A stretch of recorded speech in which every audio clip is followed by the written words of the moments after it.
Ladies and gentlemen, welcome back to another photo mishmash. This one being broadcast live May 12th, 2021.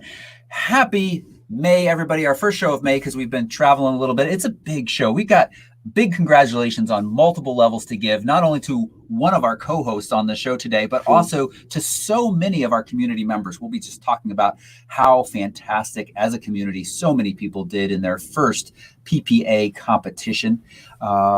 And a new grandbaby for Steve. We'll talk a little bit more about that in a minute.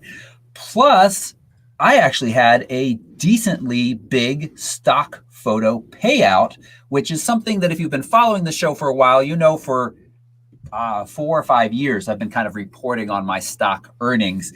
Well, it just took a very large jump. So we'll talk a little bit about that. Plus, we got bad news about the GH6 successor. And I want to talk a little bit about what that might mean for Micro Four Thirds. And probably we're going to spend about a Micro Four Thirds second on that because I think so few people care.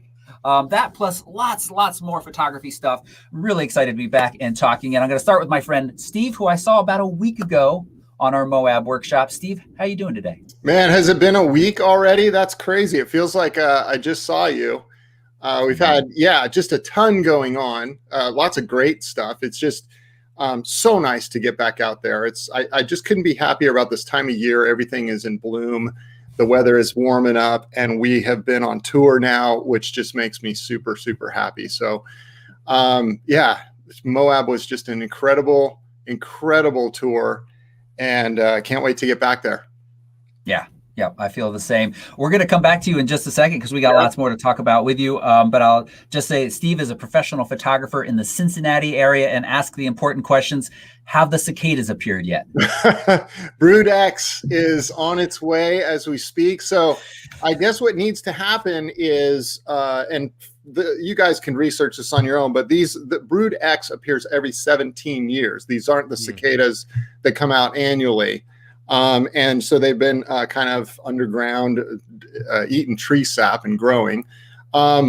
So the ground temperature needs to reach 64 degrees before they start climbing the trees and going up and molting and mating and making noise.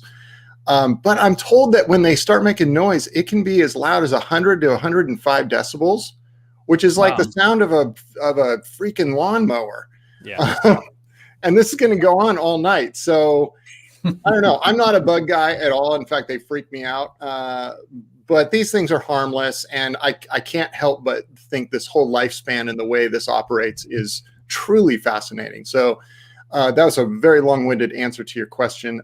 No, they haven't appeared yet, but they should be coming out literally any day now. Yeah. I do just want to quickly correct you. It's actually Brood 10. I know it's got the X there. It seems like it should be Brood X, but it's Brood 10 for whatever reason they use numbers. Oh, that's it. That's the first time I've heard this. So it's kind of like the iPhone 10. Yeah. We must have got it from Apple, I guess. That's right. Yeah. They renamed us. They've rebranded in an effort to be a little bit more hip. Yeah. I grew up on the East Coast. We had those. We had that Brood. Two things. One, yes, they're very loud in some pockets, and two, it makes me feel really old because now I think I have memory of 2 different cycles coming out, and this is the third. So now I feel old. Yeah, But you know who's not old? David Carr. David Carr. You also are escaping Brood 10 because you're East Coast in the Atlanta area, but I don't think you get these guys. Yeah, I just was watching the local news, which I don't do often, but it was on, and they were talking about the cicadas, and they said basically it's going to be the extreme North Georgia counties. We call it the North Georgia mountains, old hills. But up in that area, they said that's where you're most likely going to see them. But we have quite a symphony of bugs as it is going on in my backyard during the summer. So it's, you don't feel like you're missing out. No, I mean, and I have, we actually have a swimming pool in our backyard, and the number of frogs alone that end up in our pool. I mean, that's all you hear at night in the summer is frogs, and there's just dozens of them. So I don't really need any cicadas. Although I am with Steve. I think that's pretty fascinating, pretty amazing how that works. Yeah. I'm glad you guys both are interested in it. With the science background, the whole idea of a bug living that long underground and sticking to a schedule so well. I mean, it's just kind of cool. So it's amazing. And I'm glad Nancy has joined us in chat as well. And so I want to take a moment and say hi to all of our chat members. Thanks so much for watching us live today. Really appreciate it. Saying hi. Hit that thumbs up button if you're watching right now. And if you don't already, please take a moment and go follow my two co-hosts. It's a very nice way to thank them for their time.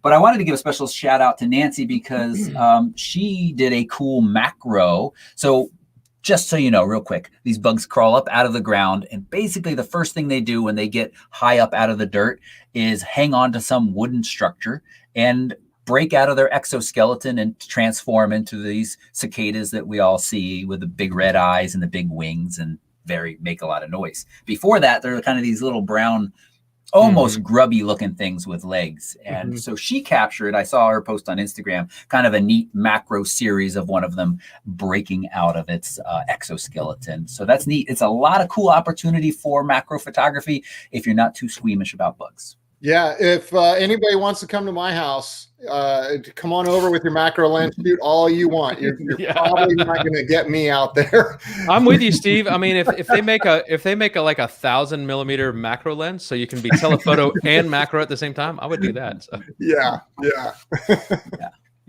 All right. So, hey, yeah, go ahead, Steve. No, go ahead.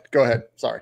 I was gonna come back to you because part of the headline of this show is Master Photographer, and I wanted to talk to you a little bit about that. You, as of this district competition, have now earned enough points from PPA, and with some workshops you have coming up to earn the title of Master Photographer. I want two things from you, Steve. I want you to give us a brief history of what it took you to get here. Kind of the practical side of things and talk a little bit about what it means. But before you start, congratulations, dude. That's awesome and huge testament to both you as a photographer and the hard work that you've put into it. Thank you. I really appreciate that. I've had some just super sweet messages coming through. As many of you know, I'm not on Facebook anymore.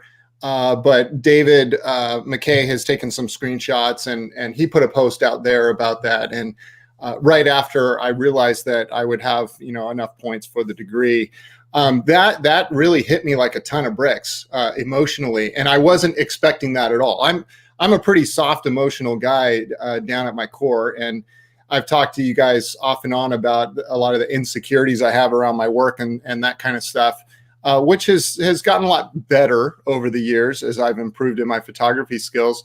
But I think it was just the culmination of all of the literal blood, sweat, and tears that had gone into, submitting photos to competition and getting beat up a bit along the way and having some big wins. I mean, there's just a lot of emotional swings that happen, and it's taken years to do it. I was part of PPA, or Professional Photographers of America, back in 2013. When I started my business, but I didn't enter competition until 2017, I think was my first year. I did pretty well, got a couple merits that year. And then the next year, the pressure was just tremendous. I had started teaching a lot more. We were talking about getting, Photo Enthusiast Network together and that kind of stuff. And so I felt like there were just expectations on me as an instructor now to do, really well in competition. And I did okay my second year.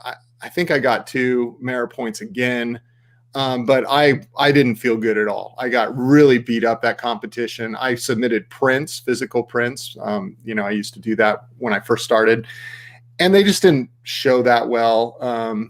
So anyway, that was really tough. And I honestly looked in the mirror and thought, what am I doing making this a career? And I went into a pretty dark place of like, I left a great corporate life, good paycheck and all that stuff behind. And this was kind of my way to get a photography degree, so to speak. And it was validation. I'm really not competitive against other people in my industry. I'm just very competitive within myself. Many of you know I was a skateboarder, and that was one of the things I loved about skateboarding. I wasn't really competing against other people. I was just trying to learn tricks myself. And I see a lot of similarities between that and photography in my life. And then the next year came around, I did well. And so anyway, I had acquired enough competition points. So what you need is 25 total points to earn the degree of master photographer. And 13 of those need to come from competition. Well, I'm well above that. But what I didn't do is I really didn't have any of these service merit points and taking classes and doing all that other stuff.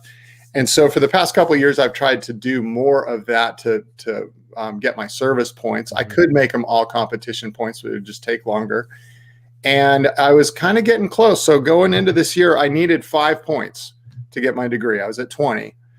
And I just got 3 out of 4 in the district competition. Those images are sealed, which means they'll go on to the international photographic competition in the fall as a merit. So there's 3 points right there. They'll go in for lone judging, so I could get a couple extra points and have my 5.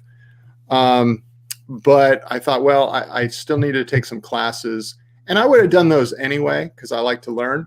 But it's nice because they will kind of help. I figured if I just choke in competition this year, can I take enough classes to get my 5 merit points? And I did figure out that I could do that. So I'm already signed up for 2 classes.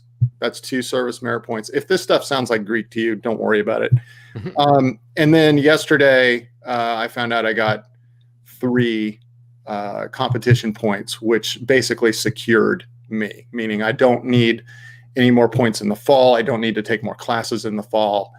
It's just, it's like done. And then, I told David that, and of course he put it out there, which I'm really grateful for, but I'm kind of like, well, there's a little bit of an asterisk there. It's not completely in yet, but it'll happen. And yeah. And as soon as that hit, I was watching the screen and I saw that green light up and it said seal on my photograph. I mean, I just started getting tears in my eyes, and I just it all just sort of welled up. And I just thought, wow, this is actually going to happen. So I wasn't expecting that at all. And I just have you guys to thank, really. I have David is just my biggest mentor for sure. David McKay. You're a big one too, David Carr. All the things I've taught you, man. It's like so much.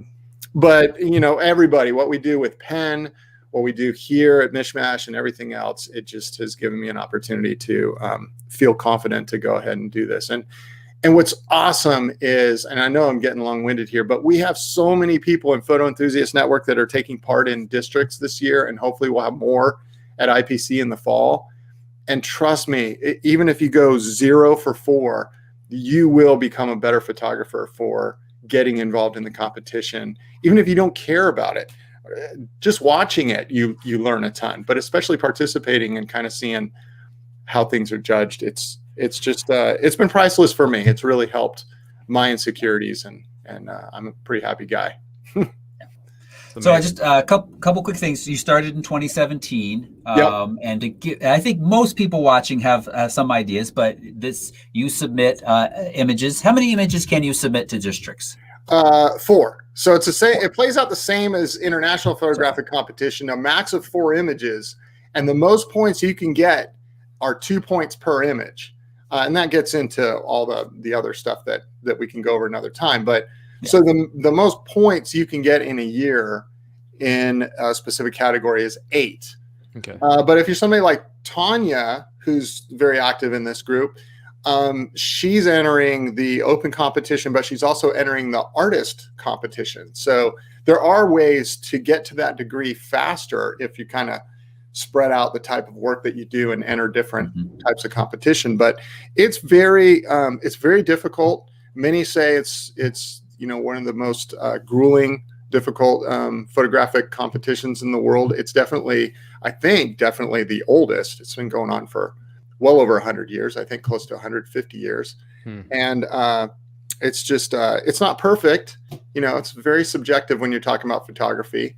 And it can be hard sometimes when you're looking at some of the images that go by and you're like, how the hell did that merit? Or you see some of them that you just think are unbelievable and they just get passed over. So, that's tough, but I'm not a judge either. So they're seeing things through a very, very well-trained eye too. Yeah. Yeah, and I want to take a moment to congratulate our community. As you've kind of referenced, we had a fantastic participation within the community. Yeah. And before I read off some of these names and some of the merits that they earned, just of course, David McKay and Jeff and you, Steve, have worked with so many of these folks, giving them feedback, coaching them through edits to their photography, and also, of course, photography education. And they, you and Jeff and David should receive huge thanks yous and pat on the back, because I think how well so many folks did is a direct relation to how well and how much work you guys have put into this. We've got Paul Anderson, who submitted 4 images and merited all 4, along with Carrie Dahlstrom, who submitted 4 images and merited all 4. Awesome. Yeah, some of the stuff I think I might be a little out of date with some of it, but Tanya merited 3 out of 4. Chris Bartell, I think 2 out of 4.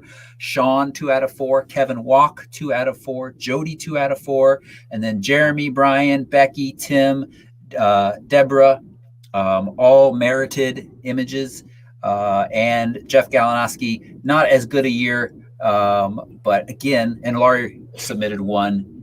David Newbold, I think 2. And David McKay, who is already a master photographer and was watching the show too, I think.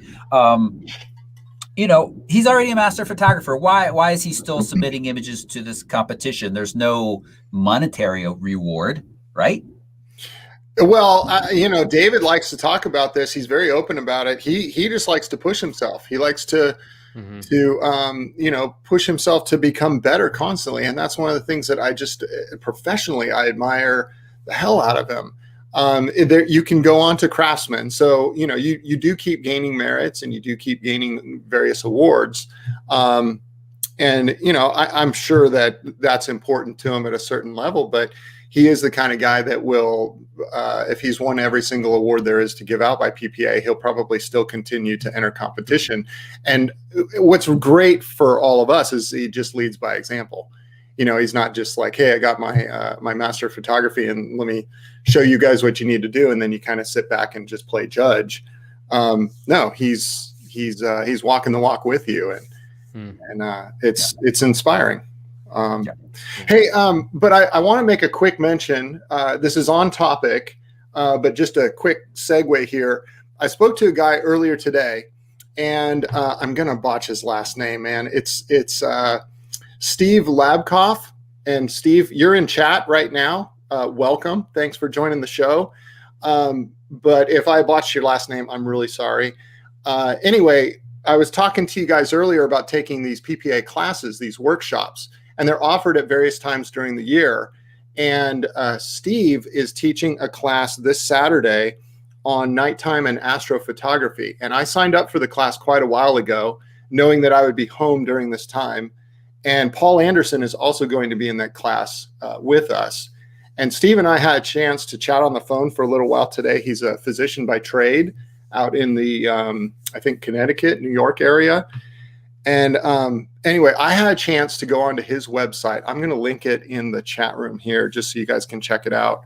And he does some awesome astro work. There's some deep space photos and stuff in there. And Toby, I know you're a huge nerd when it comes to this stuff. I always want to learn. I think the things that we talked about is the class is being taught at more the novice level for those that, haven't done a lot of nighttime and star photography, but I don't care. I love learning pearls of wisdom, no matter what level people are teaching at. So I'm really excited about it. And I asked him if he wanted to just kind of watch some of the show tonight and join in the chat room and say hello. And I'd love to link his site for you guys to check out. Just seems like a good dude. And that's it. I wanted to make mention that he is one of the PPA instructors now at these workshops, and whatever we can do to kind of build each other up in that environment, I think is great. Yeah, it's cool. And I just want to say, if you're watching this and you have no interest in competition at all, that is totally fine. And as you said, Steve, I think you said nicely, you're not competing against other photographers. You're competing against yourself, looking for growth from year to year and how you capture and edit and then share these pictures with the world. Yeah.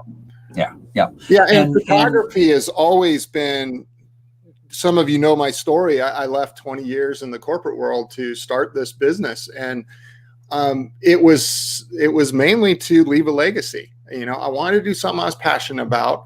I felt like I had enough business sense that I could make a business out of it, and it's taken all kinds of different twists and turns. But at the heart of it is the legacy that I want to leave for my, you know, kids and grandkids and stuff, and just who, you know, what I did here, and winning competitions like this in competing with myself, it's just some validation towards, okay, I'm improving, and I'm going to spend my whole life just scratching the surface of what we can do as photographers. I think that's cool. I did not compete this year, and you know, I've kind of beat myself up about it a little bit, but for me, the idea that you're talking about of competing against yourself is, I guess I never really thought about it that way. And I never really thought about it as competing against other photographers either. But, you know, I think we all go through little seasons where you just feel kind of uncertain about what you want to do with your photography, or where do you want to put all your eggs in which basket, you know? And I've had so many plates spinning, and if I'm going to do something, I want to do it really, really well. And I felt like I was going to give a half-hearted effort to competition this year. And even though I had plenty of time to figure that out, my image is, I think I'm ultra critical of them. And I was not feeling a tremendous amount of enthusiasm. I might like a lot of images. I might post some of them, but when it comes to this level, I just wasn't quite ready. So, but that's a really good word, to compete against yourself and to push yourself. I think that has to be your motivation. And don't worry so much about how many green checks or red X's you get, because there is a subjectivity to it. And if you did push yourself, then at least I think you won no matter what. If you pushed yourself, if it pushed you along in your journey, then you've already done what the point of it is. So. Yeah, and I hear you, David.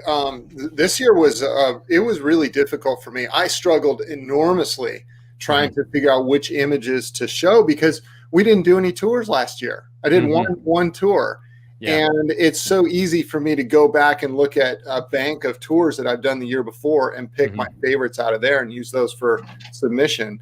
I was going back. I had a photo from 2017 that I entered this year, and I guess it's just hard because on one level, I just didn't feel very motivated coming off of last year. It was tough to even go out and be inspired to shoot certain things. Yeah. But the other thing is, you just end up seeing some of these pictures over the years, and they don't have any impact on you after a while. Yeah. You're like, well, I don't know. I'm not that crazy about this, but would it do well in competition? And it was really hard to talk myself into what to submit. Sure. But that's where the group activity really helps out, you know, showing a bank of photos to David McKay or to you guys and saying, hey, what moves you? What do you think is the strongest here? Because I'm just at a loss.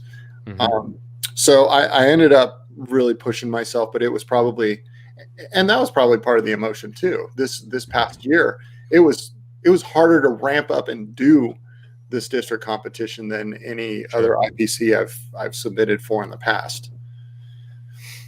Yeah, nice. Absolutely. So glad it did. Yeah, good. All right, and just lots of great comments are rolling by in chat as well, and so it's good. Yeah, it's very good.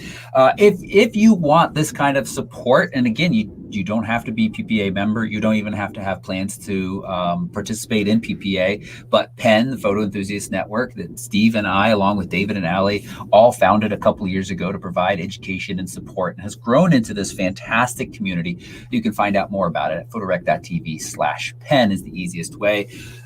As you said, it's a great place to kind of bounce images off one another. It's a great place to access all of our training videos and educational material. Every week you get a new video and a new article. And I was just talking about this with David. It was on the Moab trip. I think actually right before you joined, Steve, we had the Animals of Montana portion, and we did a little image review at the end of that. And just the amount of content that for dedicated individuals, and now we've had some fantastic guest writers and guest contributors as well, have created over the last 3-4 years. blows me away a bit. And I'm really proud of what's there and the amount of educational material you can access for an incredibly reasonable rate, especially if you're going in for your first time. Again, photorec.tv/pen gives you all of that information. Highly recommended. Yes. And I'm biased, but I hear a lot of good things from people that take advantage of the offer. Yeah. All right. There you go. Speaking of offers, let's jump into one of our favorite parts of the show. Pen members get to submit images and we give them some feedback. This is not at the PPA level, but it is starting to kind of give you some things to think about. We also combine this with a little bit of Lightroom tips and tricks and sometimes a little bit of Photoshop as well. So give me a second as I share my screen and we're going to jump in to Lightroom. Well, and Toby, you mentioned this is not PPA level critique, which it isn't, but this is a great starting point. We have some pen members that submitted to Mish Mash. We kind of gave a couple quick tips, and then they did some changes to those images and then used those in the pen group to really fine tune their images, submit them. And I even saw a couple of them merit this year. So yeah, this is a great starting point. For those of you that want to submit. That's right. We've done this seal image from Pam, haven't we? It looks very familiar to me. I think I remember we popped up. Yeah. We cropped in. So Pam, I think we've done that one. I'm not sure why I got it left in. Kevin Walk was down at the racetrack. He's got blue and red cars. That's what I see. Blue and red cars. I wish there was a third one in there. Why do you wish there was a third one, Steve? Well, we've chatted about this before. Thank you for doing that with the crop down at the bottom, by the way. That was going to be my first suggestion on telling the story, is that red bottom line there just weighted the whole image down and kept your eye from focusing on the real story up here. It was a distraction. So well done there. The reason I say I wish there was a third is it just tends to be more pleasing visually to have odd numbers. And I can never put my finger on exactly why that is, but you ask any custom home builder, how many lights to put in here, pendants hanging down in your kitchen and stuff, and they're going to say odd numbers tend to be more visually pleasing. And the same is true with photography. Not always. It's not a hard and fast rule. Right. But this is, obviously this is, you don't have control over unless you want to go Photoshop a white car in there. Very patriotic. Well, a white car that's running out of gas, maybe. Yeah. You don't got cicadas, but you don't have gas either, do you? That's right. Yeah, true. I went and filled up my wife's car yesterday. Steve, Steve, I want to interject. I think I'm kind of just trying to be philosophical for a second, and trying to speak English. But I'm wondering if the whole idea of odd numbers, or at least like threes, is like in nature and in art. Well, I shouldn't say in nature. I'll say in art. Oftentimes, symmetry is not as beautiful as asymmetry, in my opinion, in art. And so when you have two, even if they're not like mirror images, there's something about the yin and the yang of it that, in my opinion, in art, a lot of times three just ends up being more pleasing, or an odd number, because it takes it out of a balance that, to me, I don't know. There's something about that in art that that works. Yeah. Am I on to something? Yeah, you could be. I've never looked into it, but it kind of makes sense to me. Okay, cool. Yeah. Just thought I'd throw it out there. Yeah. So I came in a little bit tighter. I think there's room for a little bit more contrast in this image from what you submitted, Kevin. And then this is one of those things where you're at 200 millimeters f/5.6.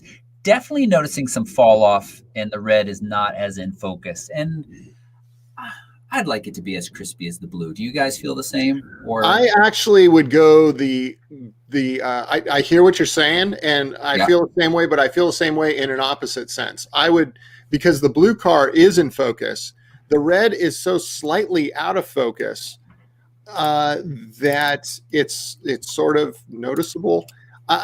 It would be really cool if you had a super shallow depth of field on that blue car and the red one was blurred even more. Okay. And could give a little bit more of the story of the blue car pulling away from the red car and just the movement and stuff like that too. Yep. This is a hard thing to shoot, though, Kev. So I got to give you a lot of kudos and credit for any shot of race cars, flying by like this, especially when they're coming at you like that. To get that blue car in focus the way you did, that's a testament to some fast shutter and some good skills. Yep. Nicely done, Kevin. All right. Lori has the Escape Artist, which I think she photographed on our Alaska workshop 2 summers ago now. Yeah. Kodiak. Yeah.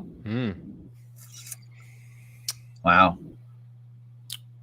So this is a fantastic image. I mean, it is such a moment. The salmon and its eye is so boring into my soul in a way that says, "For the love of God, help me." It's really impactful. The only thing that tell me if I'm being too picky here, but we're just cropping off just a bit of the bear's back. Is that yeah. So I noticed that when it first came up, Lori's comment in chat says she submitted the image because she wanted to see what we thought of the tight crop, trying to zero in on the action. And I definitely respect that. So I think I would come in even tighter, Lori. Because if you just cut off a little bit, it looks like maybe you missed it with the frame or something.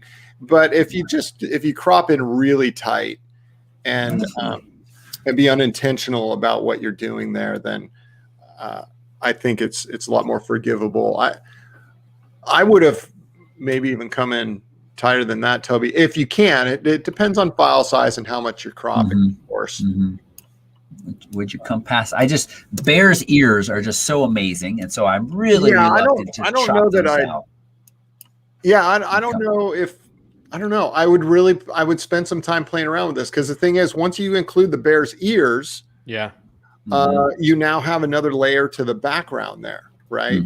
And so that's it doesn't look bad, but it's just another thing pulling you outside the action going on. I agree. I would, if I was going to include the ears, I might go in and clone in the water and just have the water go all the way up instead of go to the layer of grass. Like just take one element out. And I like how you came in tighter on the left. I felt like that leg is a little bit unnecessary. Like, I know it puts the fish kind of off to the left side of the frame, but I don't know. There's something there. It's an awesome moment. It's just a matter of honing in on it. So. Well, I also think I had this thought when I first saw it is, this has got to be black and white. So that really, so that might be something to try out, and then go super contrasty and just make it a really moody sort of moment that's happening here. And because especially if you're coming in super tight, you're going to get all those details of exactly what's going on. Yeah. But as a black and white, you can come in tighter, and I think it just makes it even that much more dramatic, especially with those little beady drops of water that she was able to capture with a fast shutter. Steve, you've gone pretty quiet. Oh, I did? Weird. There you are. So, hang on. Everybody, careful. Better? Louder than before. Yeah. Let's see.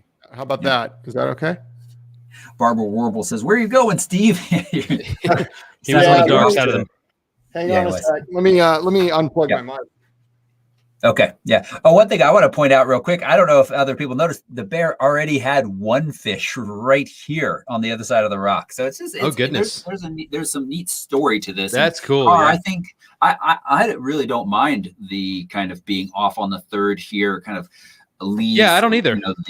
The paws moving up to the bear and down to the fish, and that eye is such an interesting element when we hit that kind of third grid and we look at that. I agree. It's funny. I don't want to make fun of the bear, but I didn't like the way the leg was sticking out. It looked kind of weird, even though that's what the bear would be doing. It just didn't look like something picturesque to me.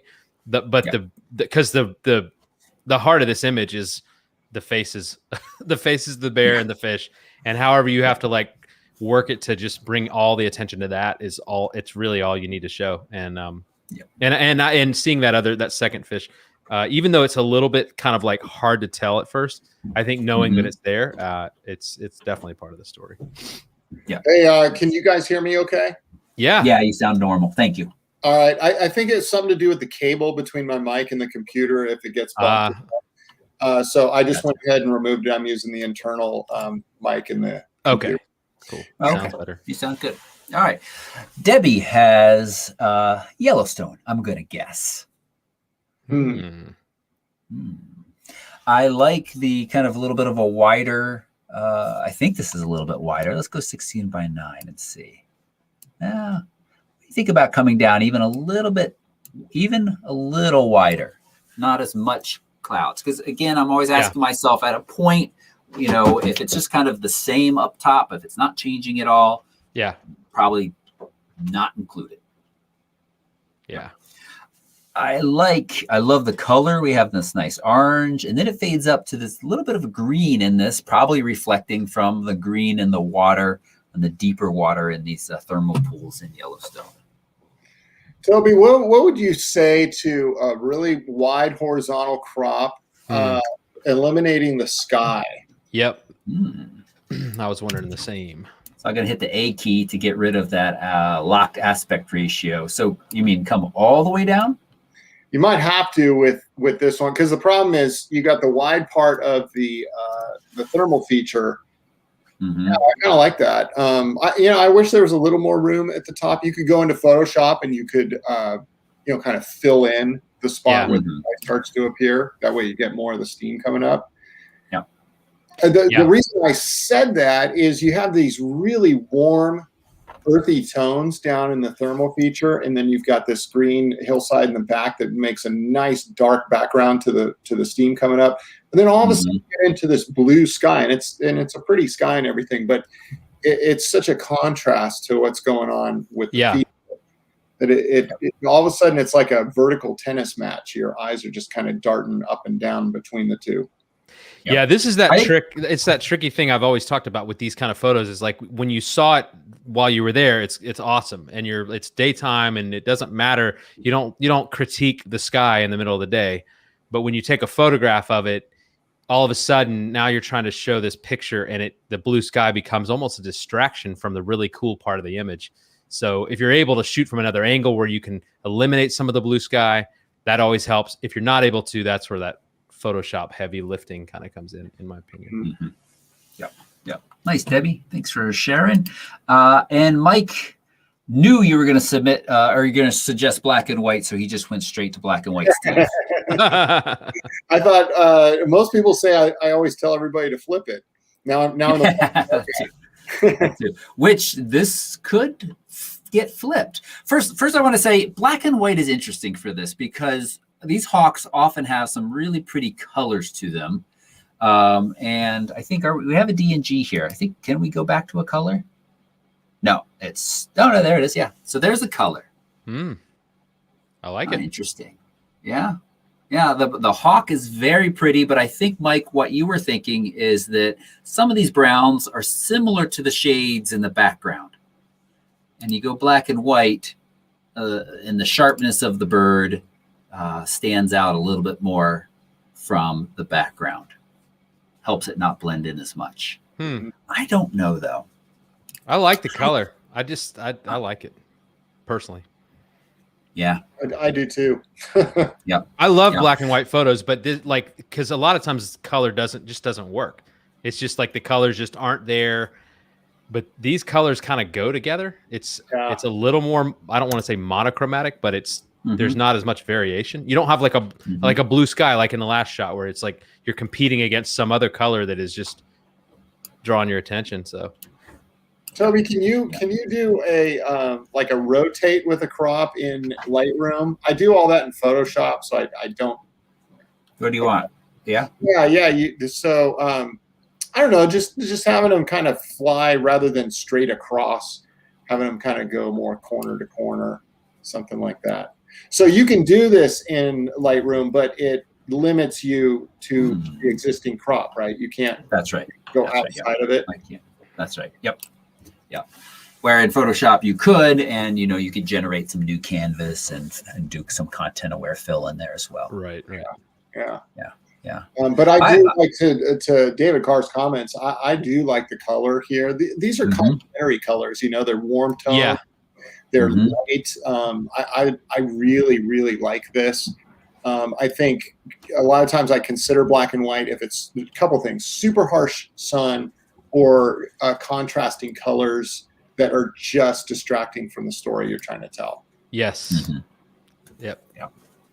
And if you wanted to, I was just going to see if I used the donut picker to bring down the saturation here, but those colors are similar enough that you start to lose it in the hawk as well. So you could paint, and if you wanted to cool that down or tone it down a little bit. But I think this crop, getting in a little bit tighter on the sharp bird, and they are nice and sharp. So good job there, Mike. Yeah, I think you've done a nice job here. Definitely. Oh, nice. Cool. All right. Other Mike has got a Capitol Reef National Park. Mike has been on, I don't know exactly when you've done this, Mike, but when we were on this workshop, I follow you on Instagram, and he's a contest winner from, a couple years ago now. So you win a lot of fabulous prizes. Plus, also, then I usually follow you on Instagram if you've won our contests. And so I've been following Mike for a while, and he was in a lot of the Southwest places that we are going to, or that I'd like to get to at some point as well. And here's one from Capitol Reef, which we were really close to. Yeah, I love Capitol Reef. I've done a couple motorcycle trips there in the past. It's one of the most underrated parks. Yeah, I think it's one of the ones where you can still get away from the crowds a little bit. Somebody who's traveled with us a bunch asked me for some recommendations on Zion this morning. And I was like, they're going in just a couple of weeks. I was like, it's going to be really busy. Just prepare yourself. Yeah. We saw, my daughter and I saw similar busyness at Bryce. Okay. So with this picture, I'm not even going to say it. I'm going to have you guys in the chat room all read John Mayfield's post. Yeah. There you go. Yeah. There you go, John. I'm tracking. So let's go black and white. Now I am a little torn because we got some cool colors to the rocks, but when we go black and white, we've got some nice timeless. I feel like the textures then are still interesting. The comparison from the smooth sediments to this kind of pebbly sediments. The other thing I'm struggling with here is it feels level here, but then in the background, I have this noticeable lean to this cliff face, and even the sediments in it seem leaned, and that can happen naturally. Yeah, I don't know. Is that try go into transform, Toby, and draw a couple lines. Yeah. Keep the level line on the wagon or the cart, and then draw another one up there and see if it transforms it out. It doesn't really bother me that much, which is kind of surprising because I'm always a stickler for that.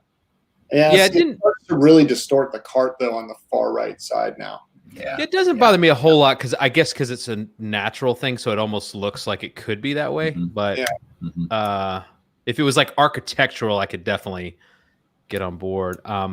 This one's a struggle because there's like a lot of cool stuff going on. It's just it really needs to be reprocessed as a black and white now, though. So get those. The contrast boosted up, some dehazing. There's a lot of haze in this picture. That's going to start to bring a lot of depth to it. Darken that sky, make that sky like pretty much black and white, and lighten up the cart. You might have to paint that lightness on, but it's what you want to do is create this super contrasty, edgy sort of look, but then the cart being the lightest. Yeah, more lighter parts of the picture. And so it'll take some work, but I think what you're left with is something that really has some drama. The reason I jumped right to black and white on this is the colors of the cart were almost identical to the colors of the mountains in the background. And so it just gets lost. And no matter how much contrast and stuff you do to it, it's not going to pop. Yeah, and the time of day this was shot, it's tricky with that light. it creates a lot of really bright highlights and a really deep shadows. And so you really have to play with that. If you're trying to bring one thing out, it's hard sometimes in midday light kind of shots to really, whatever your subject is, sometimes it kind of gets lost in the mix of everything else that's going on. Yeah. So Toby, this might be a good one for a radial filter and just darken everything around the cart. Oh yeah. So kind of a vignette idea, but use a radial filter. Yes. Yeah, that's a good idea. Yeah. So I'm gonna, let's see, we're gonna leave that as an effect on the outside. Hitting the O key lets you know where it is affecting, and turn that back off, and then you can see your kind of just bring it down. Maybe over exaggerating a little bit, but to give you guys an idea. And then you can play with the feathering too. It's kind of really make that a kind of a noticeable bit of light is hitting that. Sure. Well, I guess this is probably a very noticeable part of Capitol Reef here. So flipping it, I wouldn't recommend. I know. I was thinking that because you'll then have this kind of the whatever you call the thing you pull the cart from, leading you right. Let's just do it real quick. Yeah. See, I really like that visually. It just leads you right into where you want your eyes to sit. But that could be noticeable of anybody that knows the area well. Yeah. And I mean, it's not super iconic. It's not like you're flipping Mount Rushmore, but something to consider. Yeah. Could be. Yeah, it could bother some people. All right, we're going to move on. We're going to do two more real quick because we've got a second one from Mike. So we're going to be a little bit quicker. Okay. And wow. I love this ridge being hit by this light with this shadow fall off in the background. Yeah, that's cool. Hey, I don't know if you can see it, Toby, but John's comment is still down there and from the past photo. Oh, thank you. Thank you for doing that. Doesn't apply to this one. But I do see a little bit of light in this top left corner that for quickness sake, I'm just going to kind of crop down. You could just apply a little bit more vignette there, I think, or just paint in a little bit of darkness just so it's even across the top. And then the other thing I'm going to do, and you guys could yell at me if you think it's a terrible idea, I'm going to exaggerate the frontal shadow with a graduated filter because I just kind of really... Look, it looks like the sun is setting right now, isn't it? You're watching the sun set in real time as I drop the exposure. Just really kind of want to really highlight the fact that just the ridge is getting that light. And it's a little hot in places. I don't know. I would paint on with a brush a little bit of highlights down and make sure. This is a JPEG we're working on from Mike. So when I paint over some of these little hot spots right here, your original raw, Mike, I bet you can make sure that you still pull back a little detail in there and have those out. You could also add a little clarity and texture to just really kind of make that pop. It's cool. Anything else you guys would add before we move on? No, I love this shot. The only thing I would do is I would take this into Photoshop and I'd just do some basic cleanup, some healing in some of the spots and brighter areas in that dark. I'm with you. Background. Yeah, you got a couple little patches of snow or dead branch that are brighter and catch your eye. Nice. Yeah. All right. And Kevin Walk's got a panning shot at 1/80th of a second. There you go. And I think you've done a nice job, Kevin. Yeah. Generally, for folks trying to do a panning shot, a couple of things. One, your shutter speed, roughly the speed of the subject that you're shooting. Now, I imagine this car was going faster than 80 miles an hour, but maybe it just came off a curve. So I don't know how well that rule holds up. But when I'm shooting cyclists in a race or downtown Amsterdam, I find about 1/20th to 1/30th of a second often works kind of well for those folks. You're really you're walking this fine line between being able to track them smoothly and not introduce any handshake to yourself. So faster moving subjects are a little bit easier. So cars are a little bit easier to get if they're not going too fast because you don't have to worry about up and down shake. But just come in just a little tighter. kind of, there's just a little bit of green there and there. And I just want kind of this, you know, monochromatic, simplistic foreground to be the same all the way across.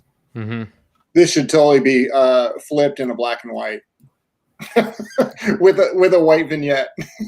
Oh boy, with a white vignette. What are you drinking? You're off the rails. You're letting your hair talk. You're letting your hair do the talking. Yeah, getting a little punchy.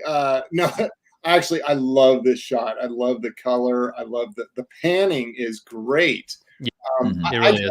Well, just kind of looking at a stream feed here, but Toby, if you zoom in, is that as sharp as it looks? Wow. That's 400%. Sorry, I have it set to 100%. It looks pretty dang sharp to me.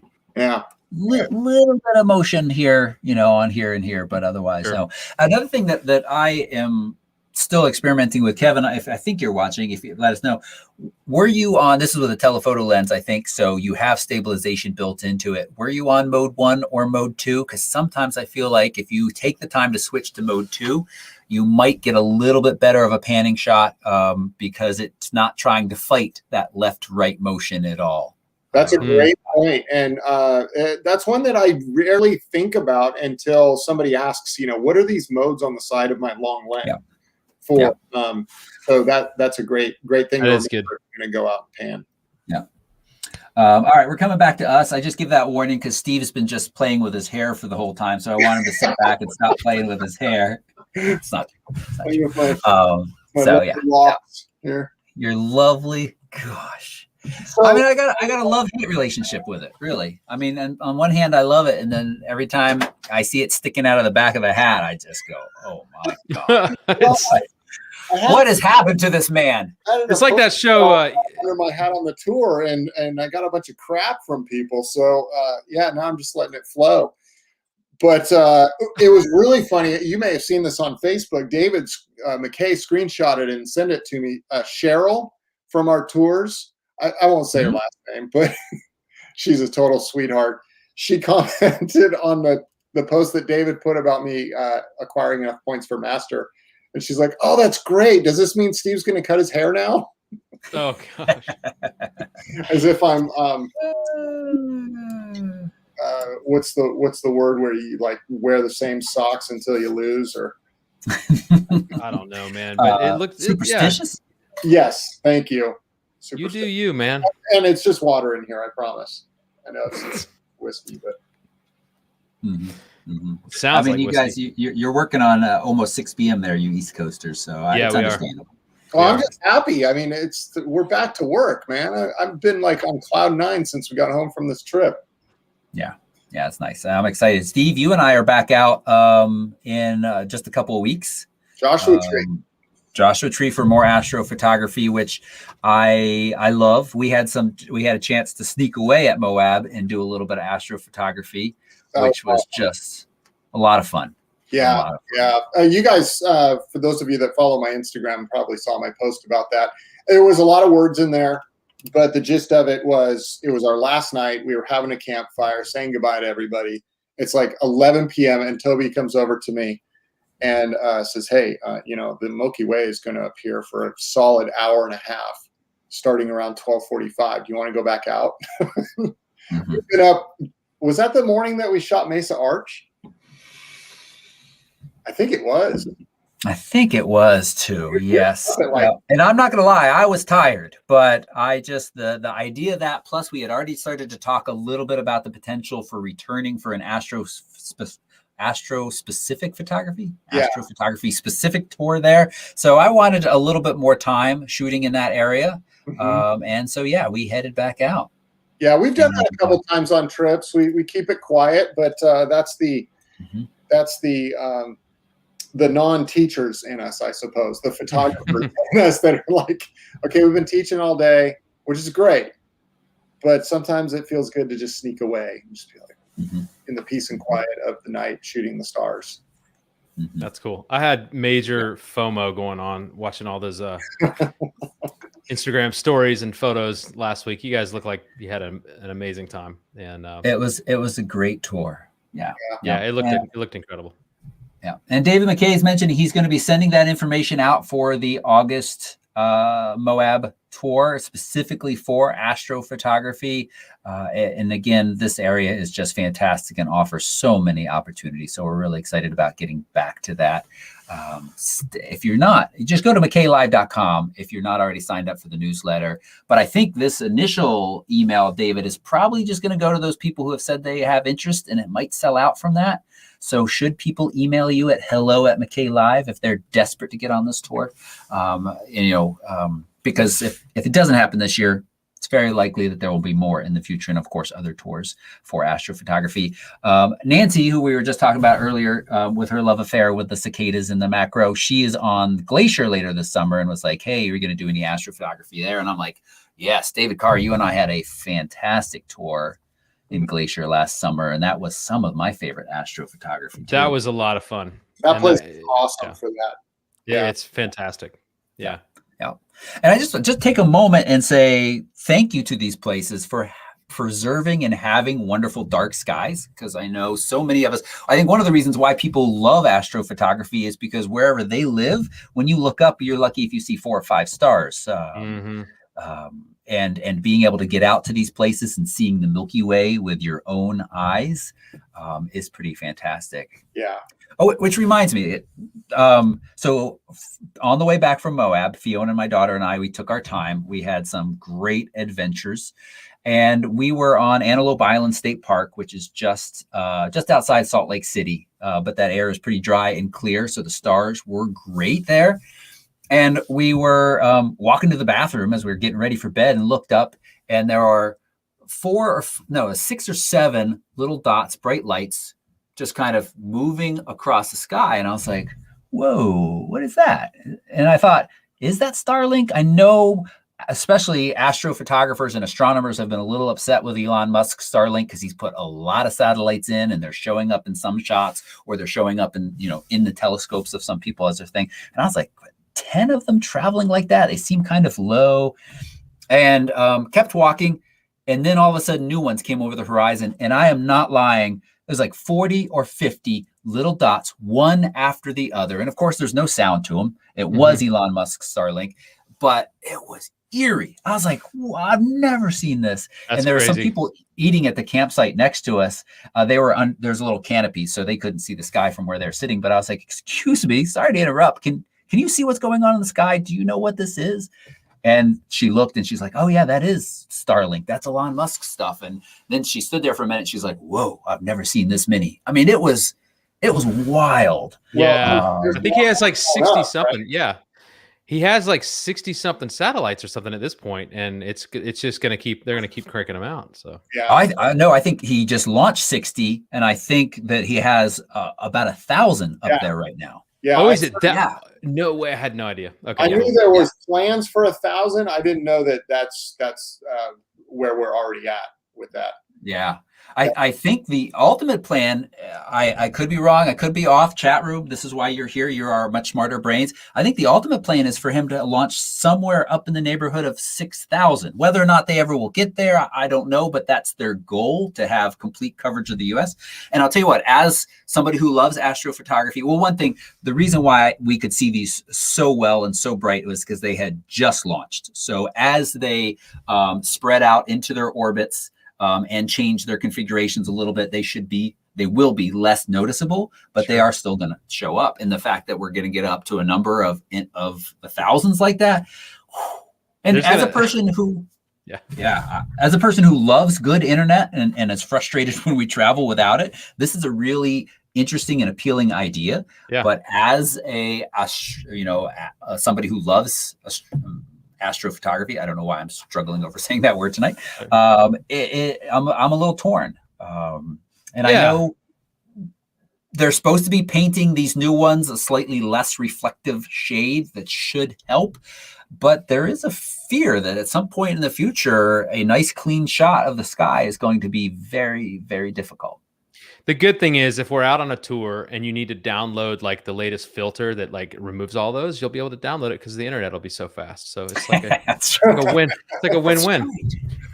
Without, there might actually be like a filter. You could be like, this is where I am. Photo Pills will be like, here's the filter you need for your area of the sky. Yeah, and it'll just and you'll be able to download it because of Elon Musk. So he starts the problem, he solves the problem. Well, John makes an interesting comment. He says, and that's just Musk, and not just Musk is going to do this. And oh yeah, because he's just one guy with one company. Like, where is this going? What's it going to look like in 10 years with how quickly? I don't want to go down that whole rabbit trail, but I'm not too happy about it. I don't. I like driving my car myself, but I as I'm getting older, I'm just becoming older, I guess. I don't need 6,000 satellites up there telling me how to drive my car. That's a good way to put it. Yeah, I can get those satellites off my lawn. Yeah, I'm not too proud to pull over to a service station and ask for directions. That's fine. So I don't know. Just don't ask for gas. You'll be good. So yeah, jeez. Yeah. Okay. Well, so related. Let's talk a little bit about my Shutterstock or stock photography windfall. So I have this image, a nice astro shot from New Zealand, the very first trip to New Zealand. This is the Milky Way from the Southern Hemisphere. Looks a bit different. I love that you can see these two other galaxy clusters. We never see this in the Northern Hemisphere. I put this image up at 500 pics 5 years ago, and 5 years ago, I was pretty happy with it. Now, there's a lot of things that I don't love about it. The fact that the Milky Way is centered straight up and down, and it's kind of a heavy vignette. Or it's a very heavy vignette. Most of that's natural. But, a couple of years ago, 500 pics offered you the licensing through the Getty program. And I went through and checked, I'll license these images if anybody wants them. And I have sold exactly 2 images through 500 pics, one for $1. And then this one, and I'm not going to say exactly how much, but I'll just flop over to my Shutterstock earnings and tell you that my lifetime earnings from being on Shutterstock now are sitting at about $1,000. And this one image, and they did ask for exclusive rights, they being, I'm not sure who, the 500 pics handled the brokership. They have 1 year of exclusive rights to this image, so I'm no longer selling it here on 500 pics. It's just there for you to look at. Basically doubled my all-time earnings on Shutterstock. Yeah. So amazing. I was pretty happy with that. There's a sucker born every minute, isn't there? Hey, however they want to use it, whatever they want to use it for. So I just say that to encourage people, go ahead and license some of your work from sometime. Who knows what somebody wants or how they want to use it? You might have something that they like. I will say, oh shoot, what was the other part of what I was going to say about this is, I can't remember. I don't remember. I mean, that is a really big deal, Toby. I was totally kidding around and sucker born every month. I really only said that because you were bashing this picture so much. I think it's an awesome photograph. Yeah, me too. And you shared this a couple of days ago, and I was very proud that my good friend has sold a photograph for that much. But also, just like, that's awesome. That should be celebrated. I mean, that's getting that in just one random unexpected lump sum is, that helps pay your mortgage for a month or something. Like that's really really cool, and that's a big deal. It's fantastic. It's well deserved. I'm glad to see it. Yeah, I appreciate that. I know what I was going to say. Shutterstock. So I earned 60% of what Getty /500 pics took from this, which you could be very cynical about and say, holy moly, you they took almost half your earnings. I could have this up on my own site, but this company, I'm sure, would have never seen this image. Mm-hmm. So that you got to take that into account. I know we have a member that has put some of their work up on 500 pics and was very unhappy with the kind of earnings, and that's totally within their right to do that. And it's something you should consider as well. But for me, as part of this experiment, I'm pretty happy that turned out the way it did. You know, Yeah. it's pretty cool. And I think there's a contrast to this where, you know, when we're talking about the PPA thing and how that like subjective some of that can be, the judging, like, you know, there might be an image like that where if you had entered it into a competition, whether it's PPA or any other, it might have been overlooked in the sea of all the other photographs. But here you go, you put it on 500px and you make money. And it's like, so just because something doesn't merit or be, you know, it isn't recognized by some, you know, group of judges or some organization, you know, you never know what can happen with these images. So it's not a bad idea to just branch yourself out into these different avenues, you know, and I think it's pretty awesome. We call those green merits.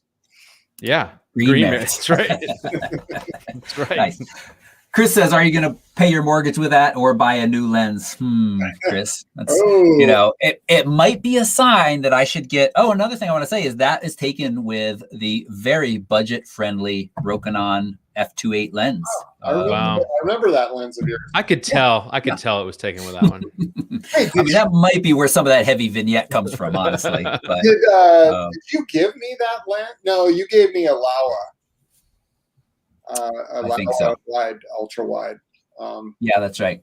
I tested it for some real estate stuff way back in the day. But yeah, you promised like you were going to make a 30-minute review video for me or something, didn't you? I don't know. And it just never happened. Yeah. All right, so nice segue. Was on the video camera. Sorry. Yeah, exactly. Let's talk gear for just a minute as we start to kind of wrap up this show. Panasonic has the GH5, and that actually is the camera that I have used for a video camera for this channel for many years, and then my daughter just used on this workshop. It is a great camera, although she was a little frustrated for some of the wildlife because it's not a great fast focusing camera. And on our way home, we stopped at a couple different wildlife refuges, and there was some frustration with getting it to focus quickly at close focus, which honestly, actually, I was a little frustrated with my very nice Sony A1.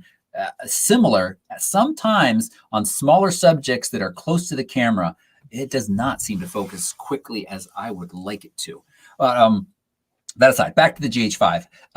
It's been, gosh, I don't know when that camera was released, 2015, 2016. That's Panasonic's kind of flagship Micro Four Thirds camera. Very, very lovely in a lot of respects. But the rumor is that we're not going to have a GH6 anytime soon. There is going to be a successor to it, but it's really going to be more of a GH5 Mark II with some kind of basic upgrades to the viewfinder, LCD, maybe not even an upgraded sensor or only slightly upgraded sensor. And I just really wonder, I pulled up DP Reviews. Let me share this page real quick. I pulled up DP Reviews page. When is the last time a Micro Four Third lens was announced? How far back do we have to go? It just feels like, here we go, Panasonic's 70-300, 3 months ago. All right. That's a lens that a lot of people were waiting quite a while for. After that, though, is that actually? Oh, no, sorry, that's an S. That's their full frame. That's the L mount. That doesn't count. Where's Micro Four Thirds? Yeah, with both Olympus being bought by that Japanese conglomerate and no real lenses or cameras announced since that happened other than ones that were already planned. Here we go. We got to go 9 months ago for one Olympus Micro Four Third lens. I just really fear for the future of Micro Four Thirds. Yeah. And like I said at the opening, maybe that's all I want to say.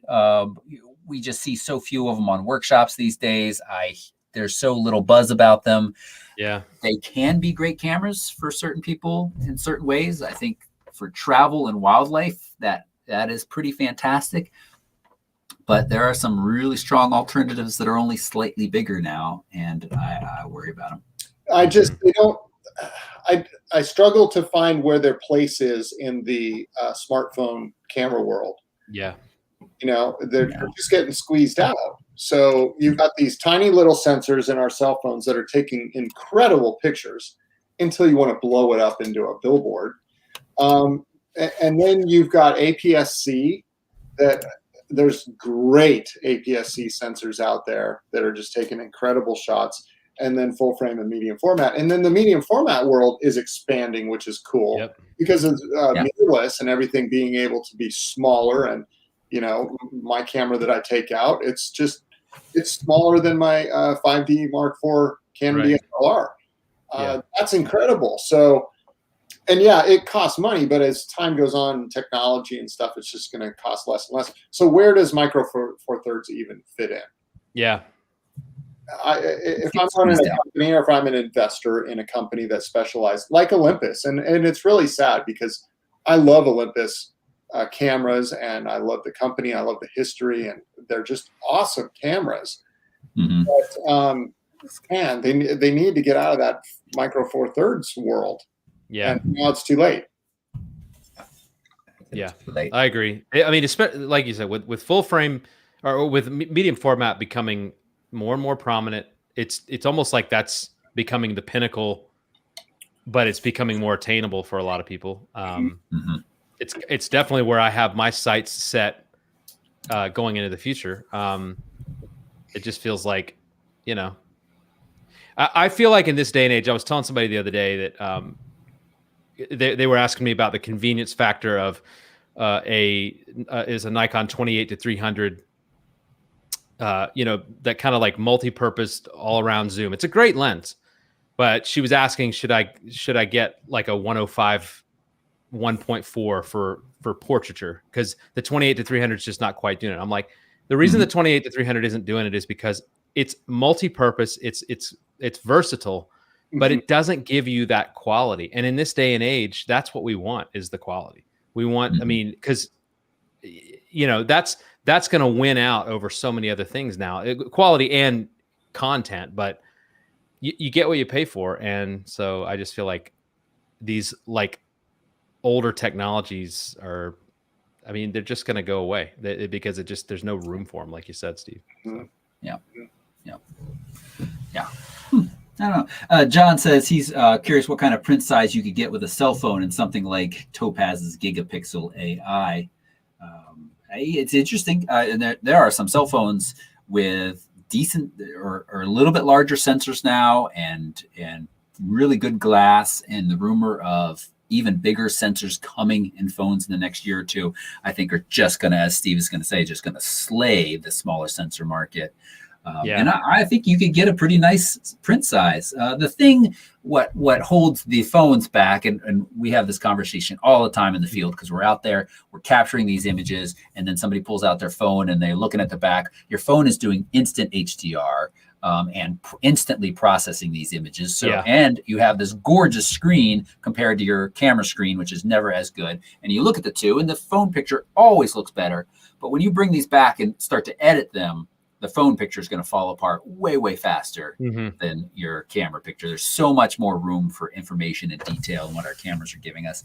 But I mean, I have upstairs a nice print from Grease Trip in 2015. I think I made with an LG G4, which, if I remember correctly, had a 12 megapixel sensor, 5-year-old phone. And I think it's about a 16 by 10 inch image. And it looks great. I love it. If the light is there, it you know, you can do a lot with it. Whenever it's all, to me, it's all about light. That's where it really starts to break down, is when you're in low light. It just, the cell phone images just, they might look good on the phone, but they really become noisy and just a big mess. But those midday shots look kind of unbelievable. It's incredible that we have that technology in our pockets. It'll be interesting when. Go ahead, Steve. I was just going to say, that's just going to get better and better with software and with what they're doing with pixels, being able to like expand pixels. And then all of this artificial intelligence that's starting to find its way into the software, whether it's sharpening or noise reduction or putting stuff in there that wasn't there. It's just becoming so advanced and so it's changing so quickly that you will be able to use these small sensors and get a picture. And Apple actually did, I was reminded of this, did a whole campaign of shot on an iPhone a couple of years ago. And they literally had billboards on the side of the road and up on buildings in the cities. Pictures that were taken with iPhones. Now, what kind of post-production they did to kind of clean that up and get it up there is something else. But we're going there for sure. Yeah.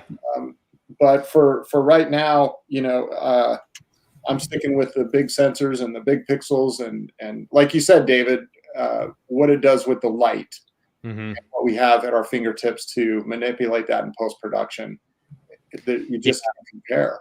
I think it's incumbent upon us, though, as photographers, anybody, no matter what level of interest you have, if you really want to grow in your photography, what you're photographing and the angle you're photographing it from and the light you're photographing it in is going to be more important than the technical stuff. That stuff's fading ever so slightly, but and I always try to get a sharp photo, but it's amazing when you miss that, even what you can do nowadays. It's incredible. But you can't, if you get a bad angle, or it's just not the right expression, or the animal just looks weird and you can't tell what it's doing, like, you can't really fix that stuff too easily. And so you always got to still get that moment. It's all about capturing that moment. Yeah. You give a talented photographer a really crappy, like a kid's camera. Yeah. And they can produce some pretty incredible stuff. The knowledge of the foundation and the basics of photography, how to read light and when to capture the shot. It doesn't matter what the tool is, you can capture a really good shot. And that's why we do what we do. Try to get better at it. Yep. I think that's a great note to end on. That's a great spot to wrap up. Yeah. I'm basically out of my drink anyway, and I need to use the bathroom. And that's all right. Oh, there's the truth. There's the truth. I'm an old man. I've lived through 3 Brood X10s releases. I'm old. Gentlemen, thank you both so much for hanging out with me this afternoon. I really appreciate it. David Carr, of course, you can follow David Carr at David Carr Photo on Instagram. He is linked right down below. Professional photographer in the Atlanta area. Thank you, David. Yeah. Hang in there with all the bugs and the frogs. And stuff. I will. I'm just gonna... We have those too, actually. We have so many polywogs in our little koi pond out here right now. It's unbelievable. Aww. It's like the plague is coming. It is. Huh.